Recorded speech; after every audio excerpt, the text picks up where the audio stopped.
Do you think having a wank and thinking about someone else is cheating? No. No way. Cheeky grin immediately. Hey everyone, you're tuning into the Ins and Outs with me, Ruby Rare. And me, Megan Barton Hanson. Happy New Year, babe. Happy New Year. How are you feeling? Okay. I mean, we are, sorry to like break the fourth wall, we're recording this in the past. So I don't actually know how I'm going to be. I'm probably really hungover still as this is coming out. I imagine I'm going to be severely hungover. And I'm just hoping I had like the best sex entering in 2025. I really hope that for you as well. And all of you listening, wherever you are, if you're hanging with us or if you're feeling like fresh-faced, inspired for the new year, then yeah, we really hope that you're having a nice start to 2025. I have a question that I want to ask you before we get cracking, babe. Right. I used to talk quite a lot about taking a good nude. Mm-hmm. I'm very out of practice and have recently tried to dabble and I've lost the skill. What tips have you got from the OnlyFans world? How do you take a good nude? Literally, I've taken so many nude pictures. That's why I wanted to ask. I thought you'd be the expert. I'm a veteran, but I don't believe you've lost it. I just feel like, even me, like obviously where it's my job, there's times where I'm like due for my period or I'm like bloated. I'm like, oh, I can't be asked. But there are so many tricks. I think angle is everything. Yeah. Shoot from above. And one of the main things as well is lighting. I think it changes everything. If you're there and you've got like downward lights, that's not flattering. You need to like set the mood, like some warm lighting. I think that's good. And do you just do them a bit like cheeky, this is me as I'm going about day to day, or if you're sending like a nude to like someone you're sleeping with, or if it's like for work as well, do you go like full production value? I have my set few like poses, so that just the same, just the outfit's changing. But I think always a good one, like shoot from above, titties in, looking up. I think that's a hot one. Because I always think this is so much like TMI, but like imagine if you're like going down on someone, I think like give them eyes, like you're looking up at them, that kind of vibe is what I tend to go for. Warm lighting, check the background, because before that's fucked me. I've got a banging selfie and in the background it's like my dirty washing or like pants on the floor. my socks or like half eaten food just chilling in the background. I'm like, oh, what a cock block. Don't do that to yourself. So check the background for sure before you send. Crop is like a good thing. Okay. I was like away for a work trip a couple months ago and came back from this really bougie dinner quite pissed and was like, I'm in a fancy hotel, I'm away for work, I feel great. And I took loads of selfies as I was just like getting undressed, was fucking feeling myself the whole time. Goodness. And then fell asleep really quickly, woke up the next morning and looked through and was just like, oh, hun, you were delusional. Like aggressive flashlighting, like my makeup was all like it wasn't like wild and carefree in a fun way. It was just like Hot Mess Express. And I sent a couple of them to a mate just to laugh, being like, wow, I was really feeling myself. Like I thought I looked fucking sensational and that was not the case. Babe, we've all been there, but thank God you didn't send them to anyone. Yeah, I'm glad I just parked them for the night. I've done that before, but like literally taken it to a step like further, done a whole video. I was like, oh my God, I look so hot. Look at my titties bouncing. Look at the fat ass. And then I looked in the morning, like you said, Hot Mess Express. It was bad, but on WhatsApp, because it'd been over a certain amount of time, you can't retract that. You can't unsend. It's done. It's there. It's in the camera roll. So I think I just archived that chat and just struck that person off my roster because I fucked that for myself. Well, also, I think sometimes when we think like, oh God, that's not good enough or that's a bit hot mess, like actually I like that when it's people that I'm really into. And I sort of want to be a bit more forgiving for myself to like send a chaotic nude, obviously consensually, but like it not having to be like completely polished and perfect. But I think I need to get over that little mental hump. And that's so true, because I think we are like, everyone's their own worst critic, and the other person who's receiving it, and they're not going to be like paying attention. They've just hit the jackpot. Like, that's great. Yeah, for sure. Okay, well, thank you. I appreciate the advice. And it's good to know that I'm not the only one who takes delusional nudes in the middle of the night. Sometimes if you're in our club as well, then let us know. Send us, don't send us nudes. But if you have tips for sending good nudes, then you can send them our way. Our email is hello@insandoutspod.com. So, shall we get into today's episode? Let's do it. Today, we're going to be speaking about the ins and outs of non-monogamy. Woohoo! Woo! And as we're on this topic, I feel like someone's got a little book out on this Not subject. bloody little, mate. It's 80,000 words. A huge book. Absolutely iconic book. Yes. I don't know if I can call it iconic. So yeah, I have a book coming out in a couple weeks. It's called the Non-Monogamy Playbook. I feel really proud of it. And I also find I love writing and working on longer projects. And then as soon as it comes to actually talking about them and like sharing it and being like, hey, buy this thing, I just want to be like a little hermit crab and like scuttle away again. Babe, no. I don't know why. I just find it really cringe to be like, hey, I made this thing. Do you want it? But I also have to tell myself to shut up because I feel really, really proud of this book. And so... As you should be. Honestly, thanks. When I read it, it's like what every person needs. It's like you're the cool older sister explaining it and not in like a patronising way. You're just like getting to the facts. You're funny. Like, obviously... I'm like pitching this so hard, but it is iconic. I wouldn't say love. If it wasn't. Well, I'm so proud of you. You should be proud. You can. I can do a bit of plugging, but it's very nice to have you to also hype me up.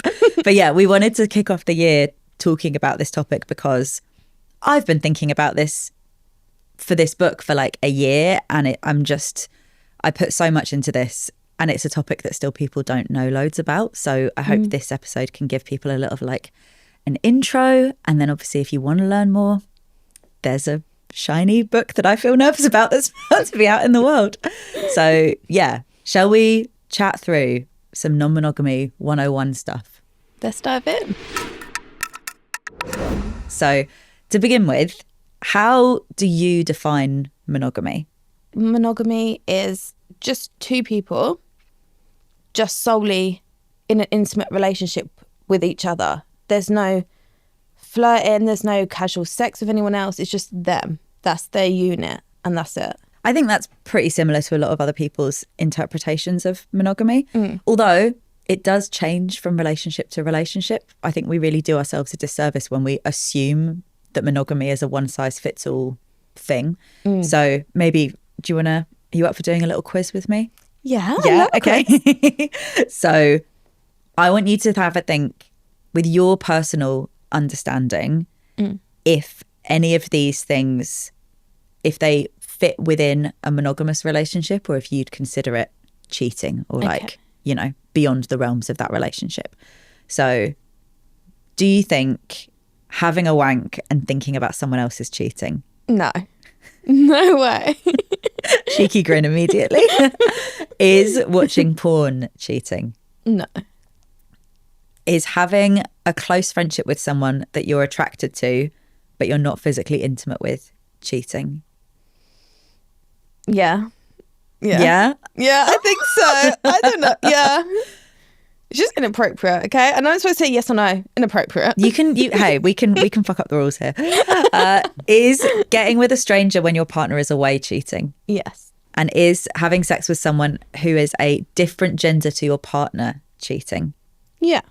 So I think everyone's going to have slightly different answers to that. And it's so easy for us to assume that what we think are the yes and no's for ourselves is just like the universal way that people do relationships. And little reminder that we create and design our own relationships. And whether you are monogamous or you're not, it's really about finding things that work for you and the person or the people who you are with.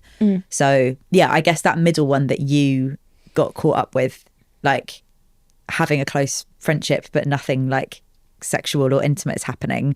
Yeah. That's a really tricky one. Right? Because for me, it's like if you're just like co-workers or you're just like around this person anyway, you're not going out your way to spend time with this person, actively flirt with them and be suggestive in the way you're speaking, then that's fine. But if you're like, oh yeah, my girlfriend's at home, but you're kind of hot. Like, do you know what I mean? Like, it's just rude. The lines start to get blurred. It's tricky when sometimes within monogamous relationships, there's almost the assumption that we have to pretend we don't feel attraction towards other people. Yeah. Like that, I wonder what that like denial can do, and if that adds pressure onto people, if you're like not allowed to voice that you might fancy someone or like have a bit of a cheeky crush, even if that is fleeting and isn't going to like change the structure of your relationship. Yeah. It's a big world, this, and there are more and more people who are interested in it. More people doing it, actually. But even if we're not thinking about like numbers of people in non-monogamous relationships, this is becoming more of the conversation. And yet there's still so many misconceptions, misunderstandings, and like just gaps in our knowledge of how we could do this in a way that's like healthy and happy for everyone involved. Yeah. And I really don't have a clue really what the difference between like certain terminology is and stuff. So can you break it down for us? Like, what's monogamy? What's polyamory? Like, just help us. Yes, let's do it. And also dive in if you've got questions, like when I'm breaking a few of these down. So there's so many different relationship styles under this. We'll go over a few now, but there are more. I list a lot of them in my book, and there are some other great resources where you can learn more. All that info is in the show notes. Speedier overview now. Modern traditional monogamy is like two people together in a closed relationship where romantic and sexual intimacy is shared just between them. Right. By the way, a couple hundred years ago, that would have been scandalous, because nowadays we go from like one monogamous relationship to another. Yeah. If you were put back in time to like, I don't know, 400 years ago, it would be like, wait, what? Multiple relationships throughout your life? You slag. No. What a sad existence. Yeah, I guess so. So, and that would have been, monogamy was, okay, marriage, and then that person forever until you die. And there was no option, like very limited option for like divorce or annulment. So again, just goes to show like our understandings of what the norm is for relationships really changes over time. And I think we're maybe starting to have a bit of a shift there of like monogamy not being the only assumed way of doing relationships. As it should be. Like, I don't know how you feel, but don't you think, I personally think monogamy, like the whole concept was invented to control us. And mostly to control women. Yeah. Like to control everybody. I think the history of monogamy is so tied to the history of organized religion as well. But monogamy as a relationship choice is a really beautiful, valid, lovely thing. I'm not here to shit on monogamy. No. But when that is enforced as like the way to do it, or the only correct way to be happy or to be in a successful relationship or to have your relationship taken seriously, that's when it makes me sad. Because it's like the same with queer stuff, when like you have to fight against that assumption that to be normal is to be straight and in a relationship with one man, one woman.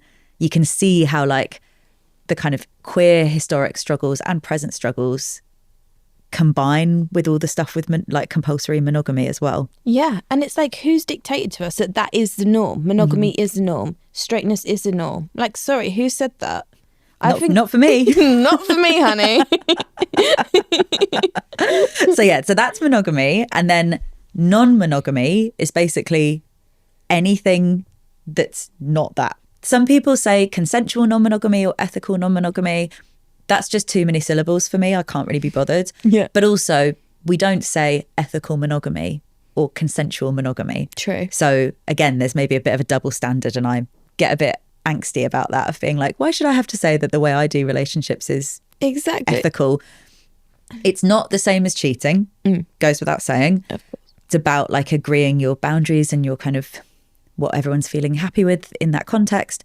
But there can be so many different ways of doing this. Right. So it might be being in a couple that looks from the outside like a kind of traditional setup, but then you're monogamish. That's a term I really like. No way, I like that. A writer called Dan Savage came up with that a while back, but sort of mostly monogamous, but then every once in a while you might have a little extra special guest star who enters your bedroom, or, you know, if one of you's away, you might like have a little fling.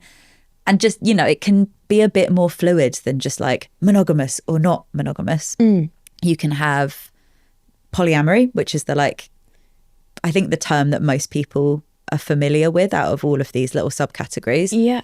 That can be a bit more about longer term, like loving relationships. So multiple relationships or dynamics where there's maybe a romantic element as well as a sexual one. Right, okay. Polyamory can be broken down into different ways of doing it if you're kind of in a more of a hierarchical structure where you've got like a relationship that's the main priority and then other people in your life that maybe you don't have the same. You might not live together, you might not share finances, practical stuff, or, you know, you might not spend as much time together. Or you can look at polyamory through a more egalitarian lens, which is kind of everyone more on the same playing field. Right. Like there's not someone who's deemed like the main one. Main one, or like who's like worthy of more time or attention. That's nuanced in itself because I think both of those terms are flawed in different ways. Like how completely equal can you always be when you're talking about human emotions and feelings?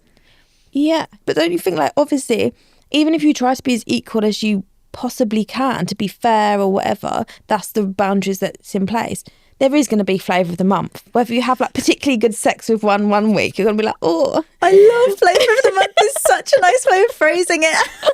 Do you know, yeah, and to little be favourites. Like, in my relationships, I think there's an understanding of that things ebb and flow, and that can be nice. And obviously there might be like insecurities and like difficult bits that come up with that, but it's not about being like, okay, we've all agreed this and it has to stay exactly the same all the time.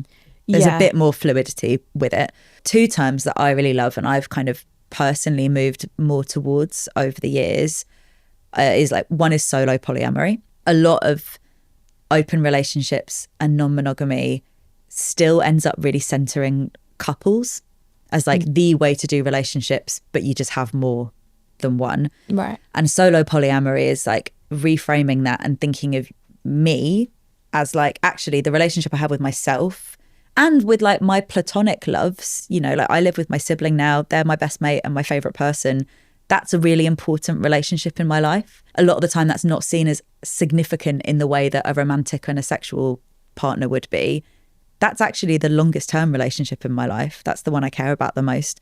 So centering things like that and centering myself and having multiple relationships, but the aim of any of the relationships I'm in right now not being to get to that like couple status with anyone. Yeah. And then relationship anarchy, which sometimes people get a bit panicked when they hear anarchy because they think about like it's like chaos, full wild chaos. Like it's less that than you think it is. Right. It's basically reframing relationships and building relationships without any of the assumptions about like how you're meant to create this. It's sort of wiping the slate clean and being like, okay, case by case basis, the relationship that we co-create together is going to be determined by what we want, not by any like outside noise. That's lovely. It's cute, isn't it? Yeah, I've never heard of that before, but that's amazing. So like, you know, when people are like, oh, I have to go on like 4 dates before I can sleep with someone. It's like throwing that away and just doing whatever you want. I put that in the bin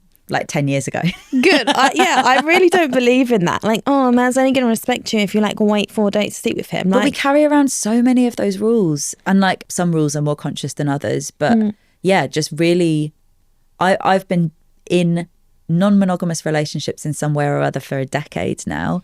So many of my experiences has been like holding a mirror up and questioning why I assume something or like where that rule or expectation has come from, and trying to like wipe the slate clean as often as possible and think about like, what do I want right now, and and like the people around me who I care about, like what's best for us rather than what's best for normative societal lens, or, you know, like what my parents are going to want, or what like looks like the most successful relationship to my friends or on social media or whatever. Yeah, what a lovely way to put it. Just like do whatever serves you and the people around you. Not what society says. Oh, I appreciate like it's a funny one because I think this is still seen as a bit of a like weird out there thing to do.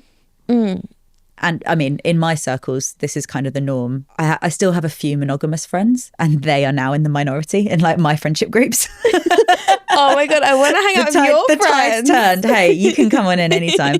But for most people, I appreciate this can feel a bit out there, but it's really not as scary or weird as a lot of people think. My life feels really normal for me. It's just I've created my version of normal.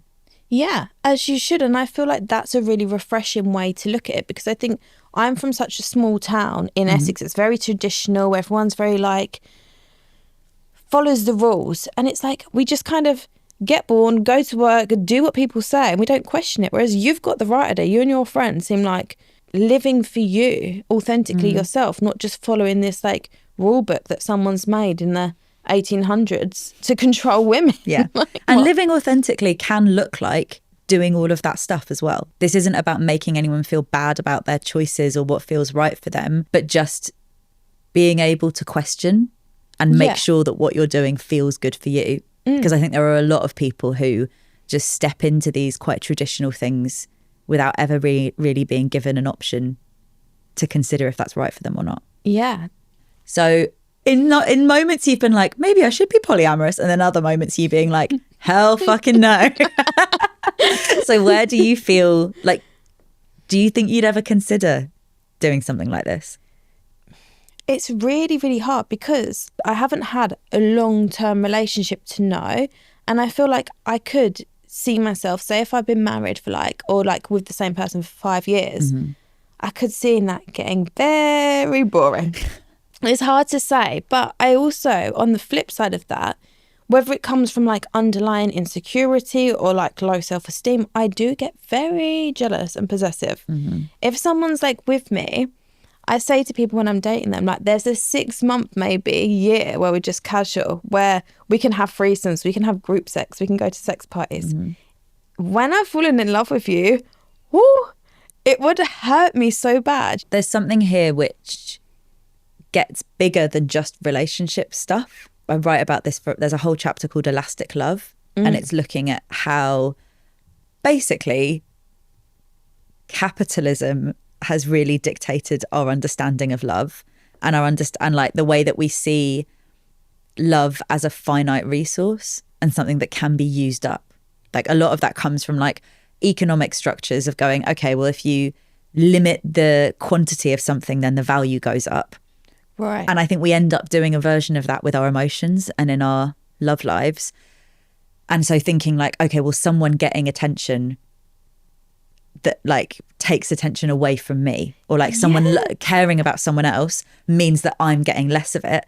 And actually trying, it's hard to do, but I've done it over the years, and there are ways of getting to this, like trying to reframe so you're thinking about all of this with a bit more abundance. That's like so you don't true. We don't run out of love in moments where I can feel insecure and be like, I don't know, feel a bit threatened or a bit worried about like someone fancying someone else. I know in my brain what it's like to really care about someone, but also have a crush on somebody else. And that doesn't take away from the feelings I have for that first person. Yeah. They're just a bit different, and it's like adding different flavors and trying to look at all of those moments with a bit more curiosity and less of that like sudden panic and fear. Like really has taught me a lot about myself. And it's not like avoiding, I mean, we've got a whole episode coming up about jealousy soon, so we can save some of this for then, but like it's not about avoiding the difficult feelings. It's about like looking at them with a bit more curiosity and going like, oh, what's going on there? Yeah, I guess I was taught that if someone's attention went on to someone else, it lowered my self-worth and it meant that I wasn't good enough. And so when that happens, that's the panic that like spikes up in me. Why is that? Yeah. When really, I know that I'm capable of loving more than one person at once, because I have, and I do. And we all do already with like mates and, you know, mates of mine who've got like more than one kid. You're not like, sorry, babe, I used to pull my love on that first kid, so like you get less. Like that's not how this works. That is such a cool way of looking at it. It's like, it shouldn't be like a me or her or a me or him situation. You're going to have different levels and different like feelings for different people, but like it's enough to go around, hon. Yeah. And it's not for everyone, but it is, I think it's worth exploring a bit. If this piques your interest, like you're allowed to hypothetically think about this and think about how things might be different if you're in future relationships. Or I also get a lot of people coming to me who are in a monogamous relationship and want to open it up and have a whole load of questions. That must be hard if you've already established that for years and years and years. It's tricky. I mean, I think it's hard when you have that expectation of what that relationship looks like. You're kind of having to reinvent it and say goodbye to parts of that relationship, but also you hopefully will have long-standing trust between the two of you, which is a really good foundation to start doing something a bit different. Like, it's also nice, it can be nice when you open things up right at the beginning, because you're kind of building in this openness from the start, but then maybe you don't have that trust that you've built up over time, so you're kind of having to navigate building that as well as trying something new. There's no one right way to do this. Yeah. I think you've just got to know that you've got to have a lot of conversations to make sure you both understand what you're wanting to get out of it. And like, the main piece of advice I have is to try and not be a perfectionist with all of this, because I've made that mistake before. Early years got pretty messy, and a lot of that was because I was trying to do everything perfectly, not make a mistake, not mess up at all, not hurt anyone's feelings, not get hurt. Right. And like, which it is so just much happens. pressure, babe. Exactly. Sounds It's so not- much pressure. I can't imagine living it. It stops it from feeling fun, because like, really, this is a bit of an experiment. And if you're able to go into it with a bit, I know it's hard to say, because obviously the stakes are high and this is scary, but you also need to find a bit of the joy and fun and cheekiness with it, because if you're just doing this really earnestly and everyone's miserable, like, why? Don't you have got to find the fun. Yeah, for sure. Can I ask, like, what age was you, and like, how did you start exploring? Or had you always like been open? You'd never had one monogamous relationship? No, I'd had lots of monogamous relationships before. I also, from being like fairly early in my teens, I've just been in relationships a lot. Like, Right. This is the longest that I've been single for a long time. And even then, am I technically single? Because I do still have like, you know, some long-standing relationships and like friends who I hook up with, but I don't have like that primary partner person. Right. All of this came into my life in my early 20s, and kind of by accident. I just like was on a dating app and matched with a guy who said that he was polyamorous. I'd never heard that word before. I looked it up and was like, oh yeah, I mean, I guess I'm just looking for something casual. That doesn't really matter to me. If I'm honest, I'm kind of curious about what that looks like. And so I got to know him and one of his girlfriends really well, and sort of could be like a fly on the wall in their relationship. And they like looked after me quite a lot in me discovering more about this world. And when that relationship ended with both of them, it ended like amicably as well, but it wasn't me being like, oh, okay, I tried that on. Anyway, let's just get back to monogamy. It kind of like opened a door, and I was curious to learn more. Nice. And so since then, I've been open in some way or other. It's changed, you know, it's been a decade, it's changed a lot, but my norm now is like, why would you not make out with other people on a night out? Yeah. Like, and for some people that's like totally a hard line, not something they're interested in. That's fine. But I could imagine being slightly more monogamous in the future. Probably unlikely, to be honest. But like, I don't ever want to be able to compromise. Like, if I'm on a night out and I'm dancing, making out is just like an extension of that sometimes for me. Yeah. And that feels very normal. That feels fun and cheeky and playful the vast majority of the time. And then on top of that, having multiple sexual and romantic relationships enriches my life. I really enjoy it. And I feel like that would be like helpful and healthy. You know, that whole like new relationship, like excitement and vibe. Yeah, and you're yeah. going to pick up new things, then bring that back to your other partners. It's just a world of like knowledge and like expanding what's already there. And for some people, that like constantly there being new things is going to be off-putting. Like, they actually want something that feels really solid's the wrong word, because I think you can still feel that in open stuff. But, you know, they would really just want to like know where they stand. For me, it constantly like reminds me who I am. It like helps me express different versions of myself. You know, like I've got a partner who I've been with for 5 years, and we see each other maybe like 3 or 4 times a year. The ways that we interact and the conversations we have feel really different from a lot of the other friends and like partners in my life. And I really value that little pocket that relationship in my life. And that side of you, I guess, Yeah. that you don't get to be as often until you see that person. Yeah. You're just like, this is this Ruby. And then, oh my God, Exactly. I love that. And that's not, if we were like just friends, I'd still get a version of that. But then for me, what friendship is and what like romance and sexual interactions are can feel a bit more blurred with more people in my life. Yeah. I talk about like sexy friends and like building sexy friendships into your life in the book quite a lot, because that was really helpful for me, almost taking the pressure off of being like, I've got 2 girlfriends and 5 boyfriends or like whatever, just being like, no, I've got all these lovely sexy friendships. And that's such a nice way to put it. Yeah.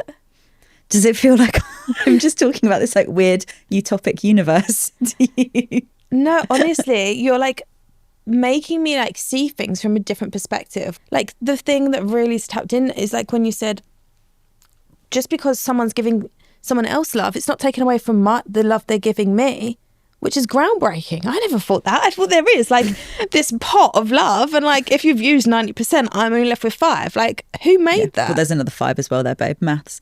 Oh, this is why I'm on OnlyFans and not on Countdown, okay? We could make that a collab, like a hot countdown. Filthy words only. Hey, Carol Vorderman's fit. Isn't she? Teach me maths and spank me, mummy.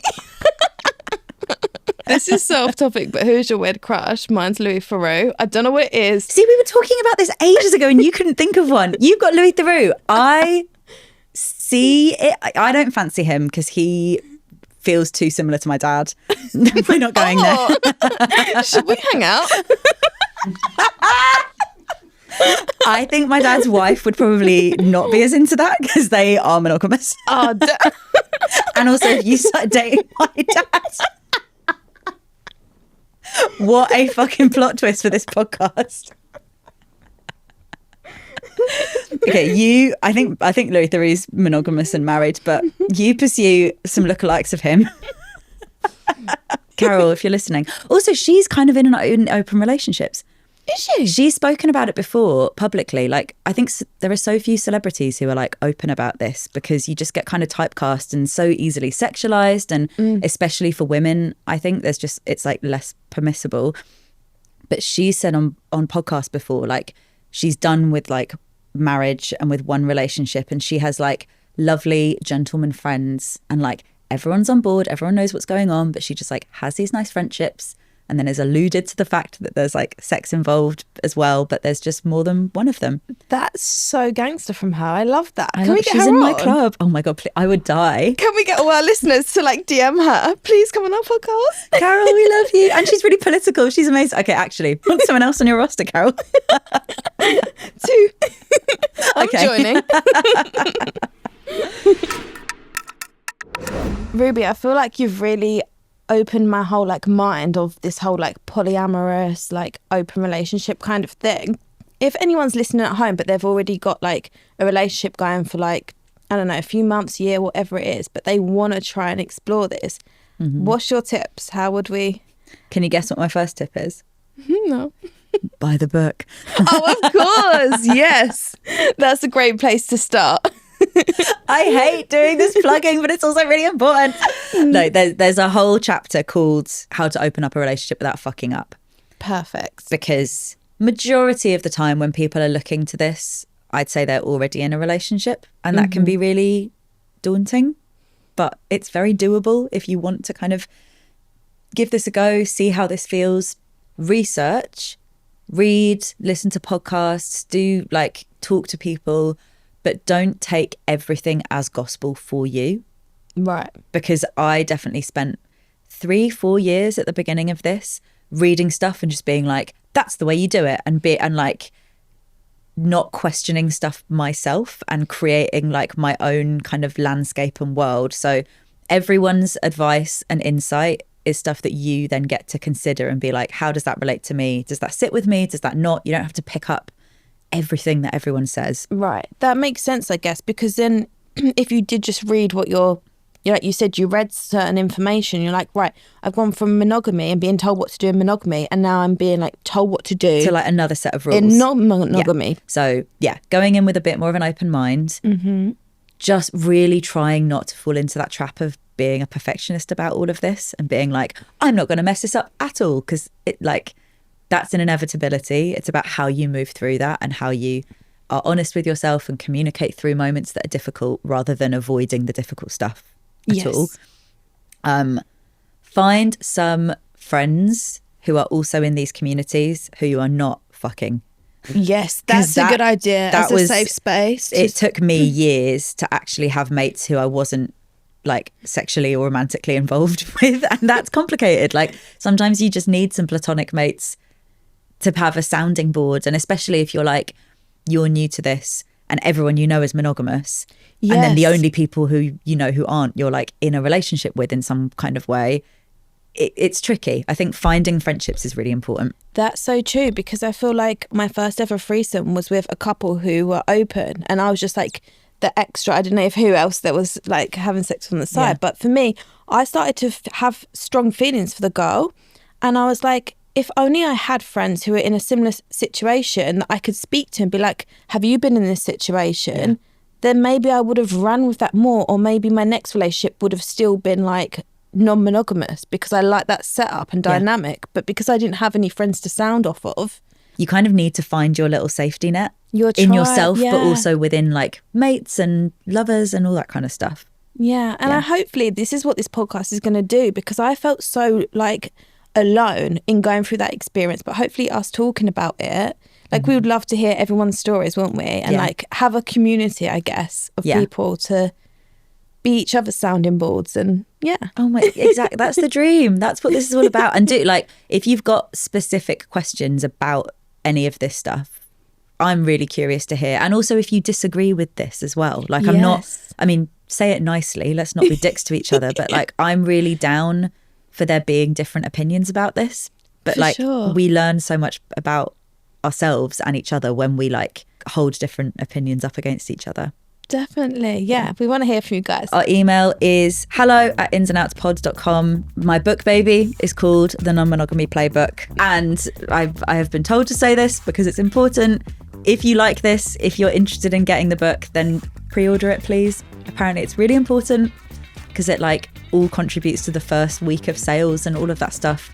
Can you feel me like cringing as I say all of this? But it is. I know I shouldn't. We all love you here. That's why everyone's listening. We love you. We love all your information, and we're going to get you to Times bestseller. So everyone pre-order the book. Yeah, we'll put all of the links and stuff in the show notes. We are going to be back next week with another episode. But until then, bye, angels. Bye.